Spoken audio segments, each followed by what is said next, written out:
They live within meters of a huge hill made up of all the trash that comes out every single day. Hey everyone, hope you're doing well and welcome to a new video. For those of you who are new, I'm Seb. I upload around 3 times a week on this channel talking about veganism and animal rights and activism in general. And today's topic is gonna be about doing your best when you actually feel like there's nothing you can do. I know it sounds a bit confusing, but we'll get to the details in a bit. Before we do that, I want to ask you to subscribe and hit the notification button to stay up to date with these videos. And if you would like to follow me on other social media platforms, feel free to do that as well. So a lot of you might already know that around 6 months ago I lost my father. He was really healthy, he was young, only 62 years old, and it was a shock to all of us.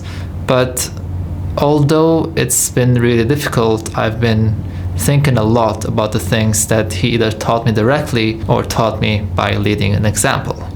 And today is his birthday. For the past few days I've been thinking about it. It's not that easy, and I didn't necessarily think about doing anything because, like, what am I supposed to do, right? But in the morning when I sat down and started working and going through my emails, I thought, wait a minute, I mean, I can do something.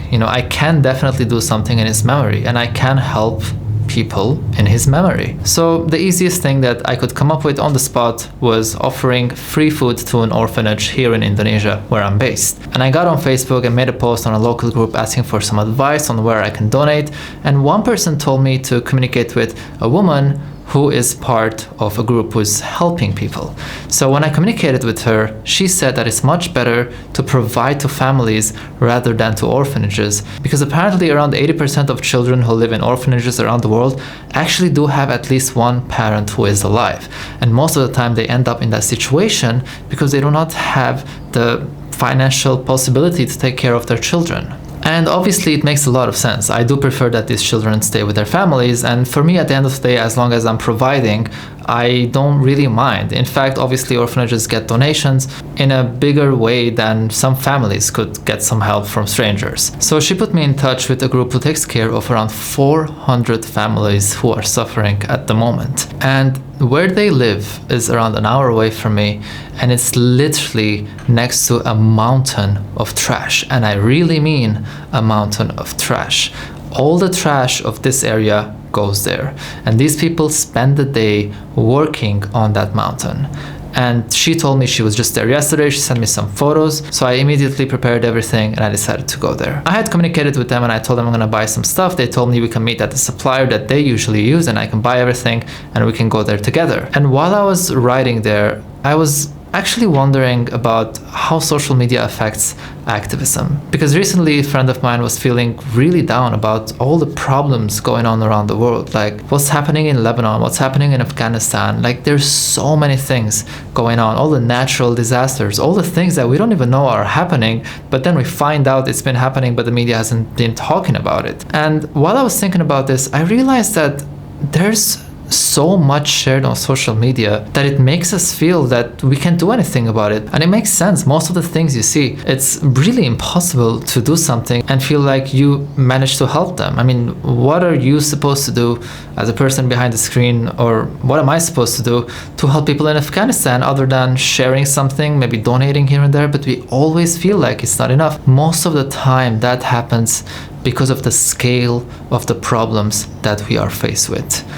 And when we are faced with these problems at such a big scale, we forget that there are problems that are much smaller that we can have an impact on immediately. And that is the example of what I managed to do today. So I went there and I bought food for 5 families. So each family got 5 kilos of rice, 1 kilo of beans, 1 bag of veggies, some garlic, some pepper to make sauce with, 2 blocks of tempeh or tofu, which are both made locally, and 1 kilo of sweet potato.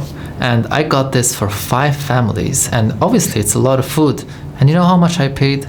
$32. I literally took the amount of cash that I had at home and I spent it on that. $32 to feed 5 families for more than 1 day. I mean, 5 kilos of rice is a lot of rice.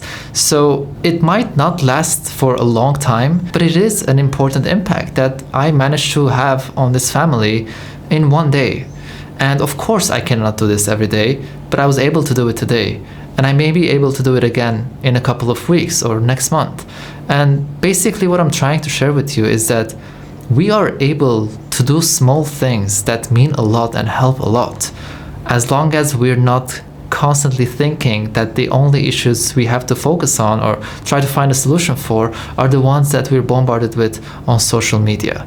And of course, we should always try to help those cases, but let's not forget that there are smaller things in which we can be helpful as well. And today just reminded me how privileged I am. You know, I have faced a lot of difficulties in my life because of my nationality, where I was born, my race, everything.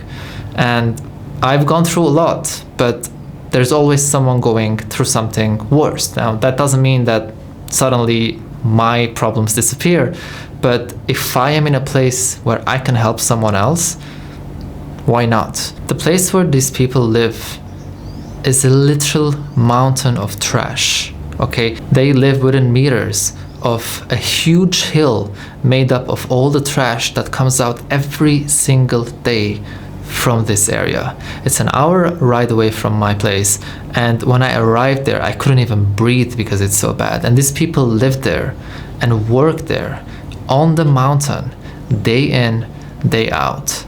And for me to come out of my comfort zone and go there and help them for one day, which cost me literally $32, is something that I can easily do. I managed to do it very easily. And that is something that we forget to think about. We do have a massive individual impact that we can make. And unfortunately, again, social media makes us forget that.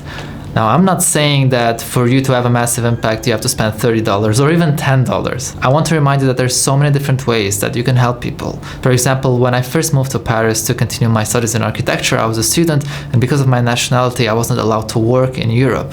And what I managed to do at the time was volunteer at a center where I was just giving out free food to the homeless who would come in the morning and eat there. And I didn't have to spend any money for that. So I'm just giving this example for you to realize that you can do some things to help other people that don't cost money. And if you do have the money, even better, because very probably you can do more with that. And this whole video was to remind people of this. And I did want to take videos and photos there because I really believe that when we come across content from someone sharing about how they were helpful, it encourages us and reminds us that we can do that.